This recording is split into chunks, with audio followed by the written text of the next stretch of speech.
नमस्कार, मी दिनकर शिंदे. आपण पाहताय डीएस न्यूज. तुमचं मत माझं मत मध्ये आपलं स्वागत. मित्रांनो, महत्वाचा विषय मी घेऊन आलोय आणि तो म्हणजे असा की शिवसेना हा पक्ष फुटला असताना सुद्धा उद्धव ठाकरे यांचा महाराष्ट्राच्या राजकारणामध्ये दबदबा कायम आहे आणि हा दबदबा का, या मागचं सुद्धा कारण अनेक आहेत.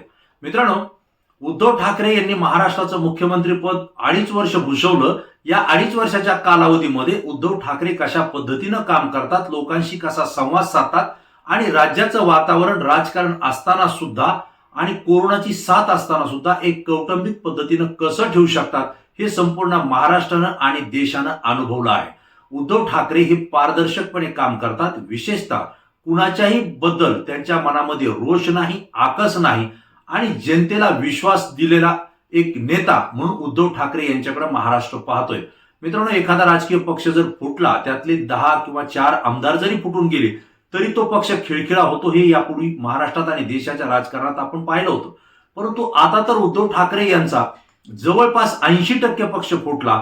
म्हणजेच एकनाथराव शिंदे यांच्या सोबत तब्बल 40 आमदार हे शिवसेना सोडून आज सत्तेमध्ये भारतीय जनता पार्टी सोबत जाऊन बसलेले आहेत. एकीकडे उद्धव ठाकरे यांची ताकद त्या ठिकाणी कमी झालेली दिसते विधानसभेमध्ये आणि लोकसभेमध्ये सुद्धा. असं असतानाही महाराष्ट्राच्या राजकारणामध्ये आजही उद्धव ठाकरे यांचाच दबदबा आणि त्यांच्या शिवसेनेचा दबदबा असल्याचं चित्र आपल्याला पाहायला मिळत आहे. मित्रांनो, बाळासाहेब ठाकरे यांच्या काळातही शिवसेना एक वेळेस, 2 वेळेस नव्हे तर 2-3 वेळेस फुटली. परंतु बाळासाहेब ठाकरे यांच्या काळात शिवसेना फुटूनही शिवसेनेने तग धरली आणि पुन्हा आपली चकाकी, आपली ताकद महाराष्ट्रामध्ये दाखवून दिली. परंतु आता उद्धव ठाकरे यांच्या कालावधीमध्ये सुद्धा शिवसेना फुटली. परंतु या दोन्ही फुटण्यामध्ये अनेक बदल आहेत, मोठा फरक आहे.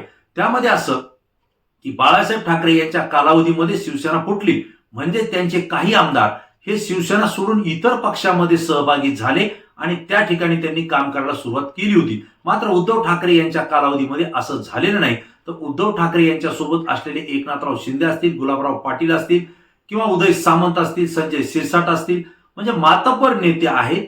हे 40 आमदारांसह शिवसेनेला सोडून गेलेले आहेत आणि केवळ शिवसेनेला सोडून नाही गेले तर शिवसेना आणि शिवसेनेचं चिन्ह हे आपल्या सोबत घेऊन भारतीय जनता पार्टी सोबत राज्यामध्ये सरकारमध्ये सहभागी झालेले आहेत. एकंदरीत पक्ष फोडून नव्हे तर पक्ष घेऊन हा गट गेलेला आहे आणि अशा वेळी उद्धव ठाकरे हे एकाकी महाराष्ट्रामध्ये पडलेले आहेत. हे चित्र अत्यंत वेगळे. परंतु मित्रांनो, उद्धव ठाकरे एक ताऊन सळाखून निघालेले आहेत. त्याचं कारणही असं आहे की भारतीय जनता पार्टी सोबत ज्यावेळेस युती तुटली होती त्यावेळेस उद्धव ठाकरे यांनी स्वतंत्रपणे शिवसेना स्वबळावर निवडणूक लढण्याची रणनीती आखली होती आणि महाराष्ट्रातल्या 288 जाग्यावर शिवसेना लढण्यासाठी सज्जही झाली होती. परंतु भारतीय जनता पार्टीने त्या ठिकाणी 2 पावलं मागे घेतली आणि पुन्हा एकदा उद्धव ठाकरे यांच्या शिवसेनेसोबत युती करण्याचं धोरण त्या ठिकाणी आखलं. उद्धव ठाकरे यांनी सुद्धा अंतर्गत दबावामुळे पुन्हा एकदा भारतीय जनता पार्टी सोबत जुळून घेतलं आणि विधानसभेमध्ये भाजप शिवसेना युती ही या ठिकाणी निवडणूक लढली होती. हे आपल्या सगळ्यांना माहिती आहे. परंतु हे करत असताना उद्धव ठाकरे यांच्या नेतृत्वाखाली शिवसेना निवडणूक लढते. त्याच वेळी भारतीय जनता पार्टीनं कूटनीती केली आणि शिवसेनेच्या उमेदवाराच्या विरोधात भाजपचेच अनेक उमेदवार अपक्षपणे त्या ठिकाणी लढवले आणि शिवसेनेचे आमदार कमी कसे होतील आणि युतीमध्ये भाजप मोठा पक्ष कसा होईल आणि मुख्यमंत्रीपद आपल्याकडे कसं राहील ही रणनीती त्या ठिकाणी आखली. परंतु ऐन निवडणुकीच्या तोंडावरती ह्या सगळ्या घटना घडामोडी झाल्या आणि उद्धव ठाकरे यांना त्या ठिकाणी काहीही करता आलं नाही. त्यांनी ती परिस्थिती सहन केली. अशाही स्थितीमध्ये 60चा आकडा पार करून शिवसेना ही पुढे गेली आणि शिवसेनेचे आमदार त्या ठिकाणी विजयी झाले. परंतु उद्धव ठाकरे यांच्या मनामध्ये भाजपच्या या रणनीतीचा राग होता, द्वेष होता. परंतु त्यांनी चिडचिड न करता पुन्हा एकदा ठरल्याप्रमाणे शिवसेनेला पहिले 2.5 वर्ष मुख्यमंत्रीपद द्यावं आणि नंतर भाजपनं घ्यावं ही अट त्या ठिकाणी वाचून दाखवली, बोलून दाखवली. परंतु भाजपनं या ठिकाणी आणखी एक कूटनीती केली आणि शिवसेनेसोबत या ठिकाणी युती असताना राष्ट्रवादी सोबत अंतर्गत हातमिळवणी करून पहाटेचा अजित पवारांसोबत शपथविधी घेतला. याही ठिकाणी उद्धव ठाकरे यांना मोठा झटका बसला.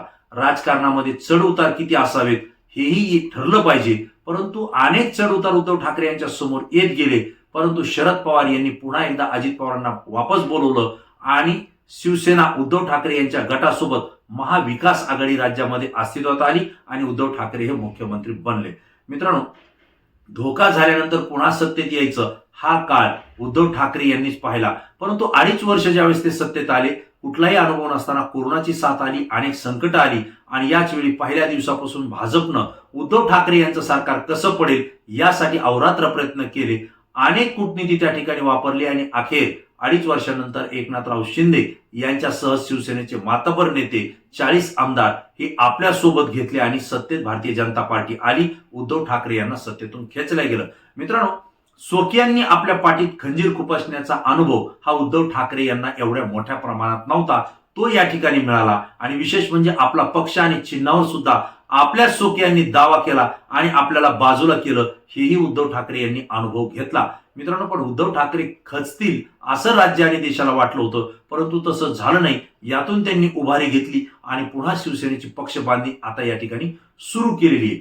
हे सगळं करत असताना उद्धव ठाकरे यांना एक मोठी सहानुभूती महाराष्ट्रामध्ये मिळते. राज्यातली जनता उद्धव ठाकरेकडे यांचं विश्वासपात्र नेता म्हणून पाहते आणि विशेषतः त्यांनी जे 2.5 वर्षांमध्ये केलेलं काम आहे आणि कोरोनाच्या साथीमध्ये ज्यावेळेस हाहाकार माजला होता, अनेकांचे मृत्यू अनेक राज्यामध्ये घडत होते, परंतु यावेळी महाराष्ट्रामध्ये कोरोनाची साथ आवाक्यात आणण्यासाठी उद्धव ठाकरे यांनी मोठे प्रयत्न केले. आणि विशेष म्हणजे परप्रांती जे आहेत, दुसऱ्या राज्यातले जे लोक आहेत, त्यांना सुद्धा या ठिकाणी आश्रय देण्याचं आणि जेवण देण्याचं काम हे उद्धव ठाकरे सरकारनं त्या ठिकाणी मोठ्या प्रमाणावर केलं. ही सहानुभूती त्यांना मिळते. दुसरीकडे भारतीय जनता पार्टी असेल किंवा एकनाथराव शिंदे यांची शिवसेना किंवा अजित पवार यांची राष्ट्रवादी असेल, या तिन्ही पक्षाकडे विश्वासघातकी पक्ष म्हणून महाराष्ट्रातली जनता पाहते.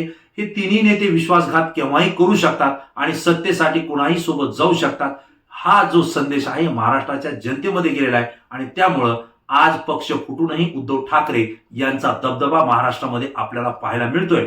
नुकत्याच झालेल्या ज्या लोकसभेच्या निवडणुकीच्या संबंधात महाविकास आघाडीची जी बैठक झालेली आहे आणि यामध्ये सुद्धा उद्धव ठाकरे यांच्या शिवसेनेला महाविकास आघाडीमध्ये झुकतं माप मिळताना आपल्याला पाहायला मिळत आहे. जवळपास उद्धव ठाकरे यांच्या गटाला त्यांच्यासाठी 19 आणि त्यांचा जो मित्र पक्ष आहे हा प्रकाशराव आंबेडकर, ज्यांच्यासोबत उद्धव ठाकरे यांनी पहिल्यांदा युती केलेली आहे, त्यांना आपल्या सोबत घेतलेले आहे आणि त्यांनाही 2 जागा देऊ असं त्या ठिकाणी या ठिकाणी चर्चेमध्ये आलेले आहे. म्हणजे शिवसेनेला 19 जागा आणि त्यांचा मित्रपक्ष असलेल्या प्रकाश आंबेडकर यांच्या वंचित बहुजन विकास आघाडीला 2 जागा, अशा जवळपास 21 जागा ह्या शिवसेनेला त्या ठिकाणी मिळत आहेत. म्हणजेच मोठा पक्ष पुन्हा एकदा उद्धव ठाकरे यांची शिवसेना ठरतोय. दुसरं काँग्रेसला जवळपास त्या ठिकाणी 13 जागा मिळत आहेत आणि काँग्रेसचा जो मित्रपक्ष आहे तो म्हणजे राजू शेट्टी यांची शेतकरी संघटना, त्यांना मात्र 2 जागा, अशा काँग्रेसला 15 जागा देण्याची सुद्धा या बैठकीमध्ये चर्चा झाली. आणि राष्ट्रवादी काँग्रेस यांना मात्र 10 जागा आणि त्यांचा मित्र असलेला बहुजन विकास आघाडी यांना म्हणजे हितेंद्र ठाकूर यांना 1 जागा लोकसभेची देण्याची, अशी 11 जागा राष्ट्रवादीच्या कोट्यामध्ये जात आहेत. म्हणजे जर एकंदरीत जर विचार केला त्यांची मित्र पक्षांची आघाडी आणि युतीचा, तर शिवसेना उद्धव ठाकरे यांना जवळपास 21, काँग्रेसला 15 आणि राष्ट्रवादी काँग्रेसला 11, अशा पद्धतीनं या जागांचं त्या ठिकाणी वाटप होतंय असं आपल्याला दिसतंय. आणि मित्रांनो, एकच आहे की उद्धव ठाकरे महाविकास आघाडी सोबत आहेत, म्हणूनच महाविकास आघाडीची ताकद त्या ठिकाणी आपल्याला राज्यामध्ये पाहायला मिळते. कारण शरद पवार हे जरी मातबर नेते असले तरी त्यांच्याविषयी काही मतांमध्ये, काही जनतेमध्ये संभ्रम निर्माण झालेले आहेत. त्या संभ्रमातून शरद पवार यांना आपला पक्ष आणि आपली प्रतिमा पुन्हा एकदा स्थापन करायची आहे. आणि काँग्रेस हा राष्ट्रीय पक्ष जरी असला तरी महाराष्ट्रामध्ये तितकं प्राबल्य स्वबळावर दाखवू शकत नाही. मात्र उद्धव ठाकरे यांची शिवसेना म्हणजे हिंदुत्ववादी पक्ष हा महाविकास आघाडी सोबत आलेला आहे आणि उद्धव ठाकरे यांची सहानुभूती जी जनतेमध्ये आहे, लोकप्रियता जी वाढलेली आहे, तीही महाविकास आघाडी सोबत जुळते. आणि म्हणून महाविकास आघाडीचं पारडं हे महायुतीपेक्षा आज तरी महाराष्ट्रामध्ये हे मोठ्या प्रमाणावर त्या ठिकाणी जड असल्याचं आपल्याला पाहायला मिळतंय. आणि यामध्ये उद्धव ठाकरे आणि त्यांच्या शिवसेनेचा दबदबा हा कायम असल्याचं चित्र आज महाराष्ट्रामध्ये आहे. मित्रांनो, ही घटना आणि ह्या विषयावर मी माझं मत व्यक्त केलं. आपल्याला काय वाटतं, आपण आपलं मत कमेंट्स बॉक्समध्ये तात्काळ द्या, कारण तुमचं मत संपूर्ण महाराष्ट्रातून आहे आणि ते आमच्यासाठी अत्यंत महत्वाचं आहे. पुन्हा नवीन विषय, नवीन मुद्दा घेऊन आपल्या समोर येईल. तोपर्यंत धन्यवाद.